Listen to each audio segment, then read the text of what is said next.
All right, hello. So, when reading through our children's literature briefly, the page 11 and 12 about reading aloud to your students, I wanted to make sure, just like point number 2, that I picked a book that I actually enjoyed. So I did pick a book that I did enjoy. Point number 3 says that I should not read unfamiliar books aloud. So I made sure that I read this book through a couple times and knew everything that was going on. And I kind of just followed all the other points too. But before I begin reading, this is a book probably I would do more towards the beginning of the year because it is an easier book. But I would make sure that I've established our reading rules whenever we read aloud because sometimes students act out, but it's okay. So the book I chose was Dewdrop, and it is the cutest book ever. Here is that picture.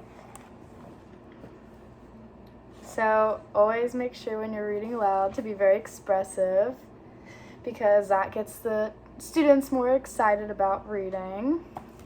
So it starts with the sports fair sign up, and this is a graphic novel style of a book, so it's more of like but it goes by panels. So that's something I would also make sure to explain to the students if they haven't experienced a book like this before. So this is our main character, Dewdrop, here. So Dewdrop says, "Are you all going to enter the sports fair this year? I'm going to enter the pebble throwing contest. They asked me to write a song to cheer everyone on. We're in charge of food. It's our first time cooking for so many people."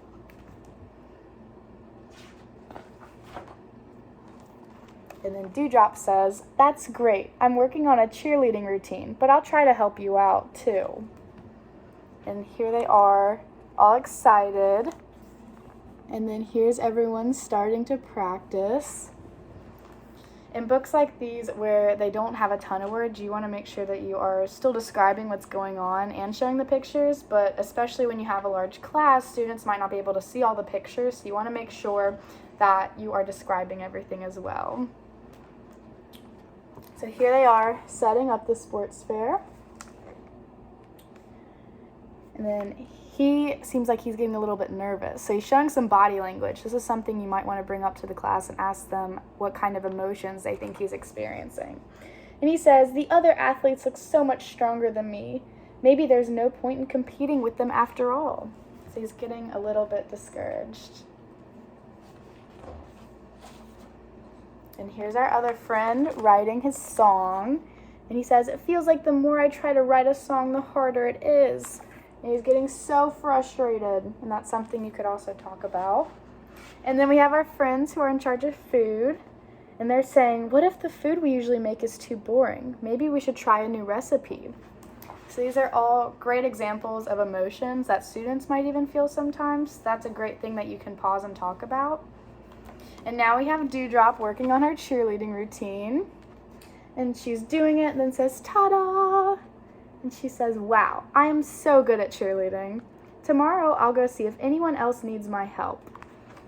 So Dewdrop is a great example of going and helping her friends, which we'll find out later in the book.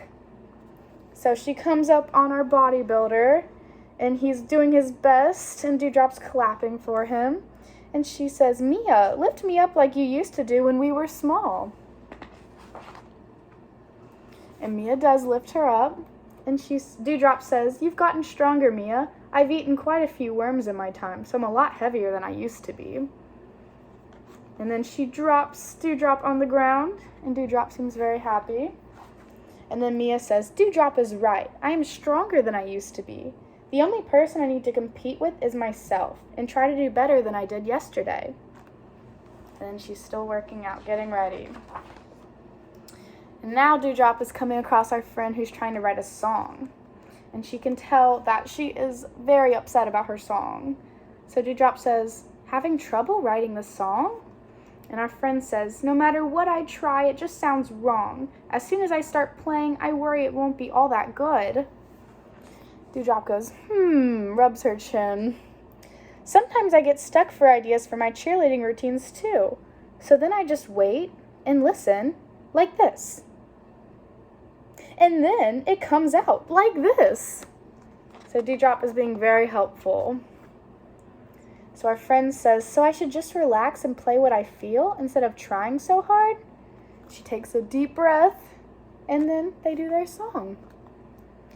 And everyone's happy. So now Dewdrop, it looks like she's smelling some good smelling food, and she's following that. And all of the cooks are saying, sorry we can't chat much today, Dewdrop. We're running out of time. We keep changing the recipe, but we're worried people won't like it. And Dewdrop, with a very determined look, says, I will bravely volunteer to lay my life on the line and taste test for you. And our chef says, wait, that's just a boring old stew.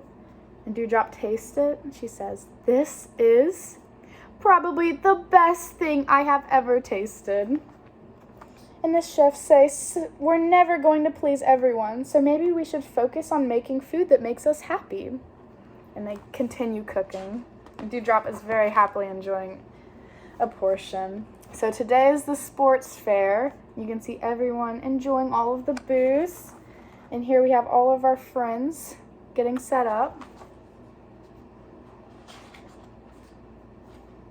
Now we have our friend who's singing, and it says, this song expresses how I feel about seeing everyone having fun at the sports fair. I hope you all enjoy it. And there's our friend singing. Oh, now we got the bodybuilders. And here comes Dewdrop, Mia! And she does a little cheerleading routine for her. And they say, Mia, it's your turn now. She picks up her stone and throws it. And she gets a new personal best. And now everyone is waiting in line at the food stand. And the chef says, hi, Dewdrop. Actually, we made something special for you. Mia and Newman are having a picnic. Why don't you go find them? So she goes and joins her friends at their picnic. And they say, this is to say thank you for helping us out and reminding us of what's important. She's opening the basket. And it's a worm pie. This is the best day ever, I think. And that's the end. Everyone is happy. So this is a great book that can encourage students to not look at everyone else around them and instead focus on themselves. And something else I really enjoy at the end of the book is they have some facts about Dewdrop and their friends. So you can also read those facts. But yeah, it's a great book and a really fun one to read aloud.